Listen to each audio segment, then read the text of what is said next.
2015 inhliziyo yami yakhathazeka kakhulu. uNkulunkulu wangithatha wangibonisa indawo, ngangisentabeni engathi ngisentabeni ende. Ngibona lapha phansi, ngibona kukhona izangoma, kukhona nezinyanga, kukhona nabasindisiwe. Bathandazela abantu bawe phansi.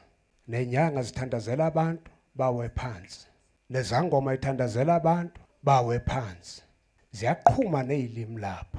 Ngase ngiyatshelwa kwathiwa kuzongena umoya wobuyoni ensindisweni. Ngaqala ke izinto eziningi ngayibona ke zangena njengoba ingenile.